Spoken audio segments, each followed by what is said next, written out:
O Band Entrevista está de volta hoje discutindo o Janeiro Branco, que é uma campanha que prioriza a saúde mental. Elcio Costa. A questão da saúde mental mudou com a criação do Janeiro Branco há alguns anos. Ele evidencia determinados comportamentos e problemas da sociedade. Uma questão também que mudou a discussão, mudou o patamar de discussão, que é o suicídio. Algum tempo atrás era considerado um assunto tabu, em alguns lugares ainda é. Alguns veículos de comunicação, por exemplo, não noticiam o suicídio, a não ser que seja um caso muito grande, de repercussão muito grande, ou tenha um efeito colateral, algum efeito social, danoso, etc. Além da morte, obviamente. Mas a questão do suicídio também se encaixa, por exemplo, nessa atenção que é feita agora pela essa grande rede que a senhora citou? Se encaixa, sim. A gente faz um trabalho com todos os pacientes, desde o período em que ele entra em algum problema de depressão, por isso que a gente faz o enfoque da saúde mental.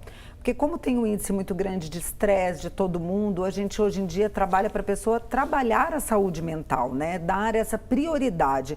Porque a saúde mental, como você falou, ela toma conta de todo o nosso organismo, não é só a saúde física, eles têm essa noção.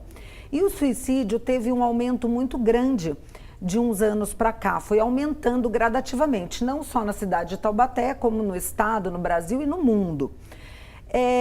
Nós acreditamos que existia uma subnotificação antes, porque começou porque é lesão autoprovocada, então essa lesão tem que ser notificado. Notificação compulsória. Compulsória. Então a gente acredita que teve uma subnotificação, mas que também teve um índice muito grande, que aumentou muito. E hoje nós percebemos que mudou o perfil do paciente que tenta o suicídio.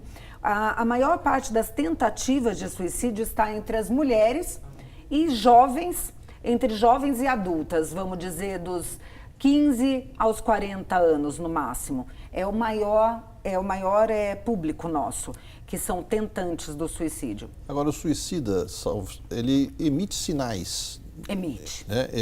Que sinais característicos são esses? Como é que a família pode detectar, ou mesmo no ambiente de trabalho, no ambiente social, na escola que o adolescente estuda, por exemplo? É possível detectar esses sinais? Que sinais as pessoas precisam ficar atentas?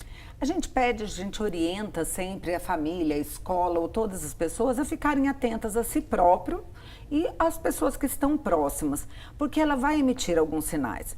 Então ela vai utilizar a rede social, a maioria utiliza para emitir alguns sinais, dizendo que está desgostosa da vida, frases como não consegue dormir ou que não está conseguindo realizar as coisas que gostaria. E as pessoas também veem que essa pessoa muda de comportamento. Então, as pessoas mais próximas vão ficar atentas, vão ver uma tristeza persistente, um desânimo, um sono excessivo. Então, são mudanças que você vê que está passando por alguma coisa difícil. Então, o que a gente orienta? Que essa pessoa procure o serviço de saúde mais próximo à tua casa ou procure mesmo um dos centros de atenção psicossocial para passar por uma triagem, para falar um pouco sobre o teu problema. Nós temos, assim, hoje diversas coisas que a gente pode fazer um trabalho muito amplo. As equipes são multiprofissionais, então, se o problema dela é um problema relacionado, por exemplo, ao excesso de alimentação, um transtorno alimentar, nós temos na rede, nós temos nutricionista, temos psicólogo, temos psiquiatra, então nós vamos conseguir dar um tratamento completo para essa pessoa. Agora, o que está desencadeando isso? Você falou no segmento anterior, né, da questão das redes sociais, da questão da exposição, da autoestima. Isso está diretamente relacionado, talvez, a esse aumento do suicídio? Nós acreditamos que sim. Não existe nada que comprove isso. Mas nós acreditamos que existe a situação e outra coisa, a situação econômica, financeira, que está muito difícil. A gente vê que como é no início da vida produtiva, vamos dizer, quando essa pessoa está, na verdade, indo para o mercado de trabalho e ela não consegue uma vaga no mercado de trabalho. E isso também, ela se sente muito impotente, às vezes, ela fez... E nós vemos também outra situação, porque o Brasil era um país, por exemplo, tecnicista. Depois a gente vê que eles deram muita importância ao nível superior. Então, as pessoas tiveram acesso à graduação e várias várias pessoas fizeram faculdade, mas nós não temos como empregar todas essas pessoas, principalmente no momento de crise. Então a pessoa investiu a vida, investiu o tempo, ela estudou para aquilo e ela não consegue uma colocação no mercado de trabalho, também é muito frustrante. E também pode estar trazendo uma depressão, consequentemente chegar a uma tentativa de suicídio. A senhora citou a faixa etária de mulheres, por exemplo. Essa faixa etária, ela muda quando colocam os homens, por exemplo? É a mesma faixa etária de 15 a 30 anos? É a mesma faixa etária dos homens e das mulheres. O que a gente vê a diferença é que as mulheres, elas, como os métodos delas são normalmente intoxicação por medicação, ou elas tentam, vamos dizer, o corte dos pulsos, que são coisas que ela consegue ser atendida a tempo e não é tão eficaz. Os homens usam métodos mais brutos, como enforcamento, arma de fogo. Então, não só são tentantes, como eles conseguem. Mas o impacto na faixa etária é o mesmo? O impacto na faixa etária é o mesmo. São os adolescentes e os jovens adultos. Agora, é uma forma também de chamar atenção?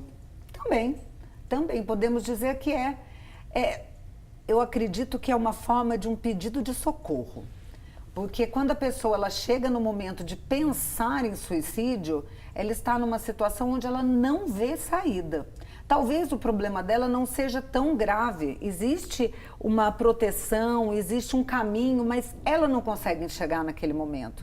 Então ela sente uma dor tão grande que ela quer acabar com aquela dor.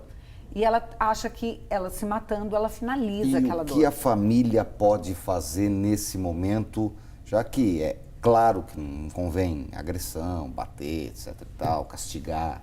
O que fazer quando se percebe esse início desse processo depressivo, dessa coisa que, toma uns remédios a mais ou não sei o quê. O que fazer?